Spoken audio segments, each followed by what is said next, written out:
বিরোধী দলের নেতাকর্মীদের উপরে হামলা এবং ভোট চুরির উদ্দেশ্য নিয়ে কেন্দ্র দখলের ঘটনাকে কেন্দ্র করে মামুনুল হক সাহেবের নামে মামলা হতে যাচ্ছে। চলুন দেখি বিস্তারিত। প্রধান তো আপনার ইসের আসামি কি বলেন না, হুকুমের 1 নম্বর আসামি তো ভাই প্রার্থী নিজে, যে প্রার্থী ছিলেন সে নিজে হুকুমের 1 নম্বর আসামি।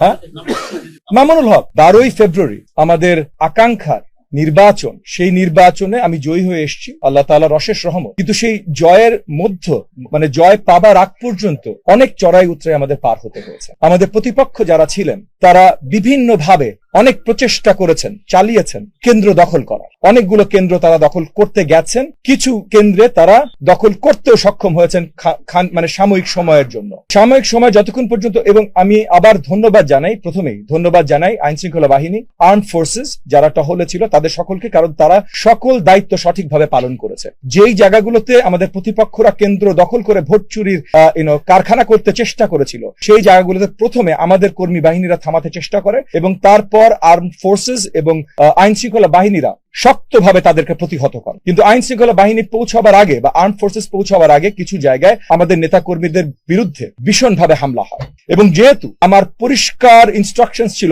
প্রত্যেকটা থানা, ওয়ার্ড, প্রত্যেকটা নেতা কর্মীর প্রতি যে কোনো ধরনের সহিংসতা আমরা যাব না নির্বাচনের দিন, কোনো ধরনের। আমাদের ভোট সেন্টার দখলের দরকার নাই, আমরা আত্মবিশ্বাসী আমরা জয়ী হয়ে আসবো। আর যদি জয়ী নাও হয়ে আসি তবুও আমরা গণতন্ত্রে বিশ্বাসী, কোন ধরনের গণতন্ত্রের বিরোধী কাজ আমরা করতে রাজি না। প্রত্যেকটা নেতা কর্মী এটা পর্যন্ত ওয়ার্নিং দেওয়া ছিল যে তাদের নামে যদি কোনো ধরনের অ্যাকচুয়াল এভিডেন্স আমি খুঁজে পাই যে তারা আগ বাড়িয়ে কোনো একটা সহিংসতায় জড়িত হয়েছে বা তারা সেন্টার দখল বা কোনো কিছু অরাজকতা করতে চেষ্টা করেছে, ওই মুহূর্তে আমি বিএনপি হাইকমান্ডের সাথে কথা বলে তাদেরকে ইমিডিয়েট মানে সারা জীবনের জন্য দল থেকে বহিষ্কারের আদেশ এনে দেব। সো এই জায়গা থেকে আমাদের পরিষ্কার ইনস্ট্রাকশন ছিল এবং আমাদের নেতাকর্মীরা কোথাও কোনো অরাজকতা সৃষ্টি করে নাই। কিন্তু আমাদের প্রতিপক্ষ এবং যে ক্যান্ডিডেট ছিল সে নিজে এক একটা কেন্দ্রে যে অরাজকতা তৈরি করতে চেষ্টা করেছে এবং আমার কয়েক শত নেতা কর্মীরা বিশালভাবে আহত হয়েছে। আজকে আপনাদের প্রেস কনফারেন্স দেখেছি, কারণ আমার একটা নেতা একটা কেন্দ্রে এতটাই তাকে আহত করা হয়েছে। এবং এগেন আমাদের প্রতিপক্ষ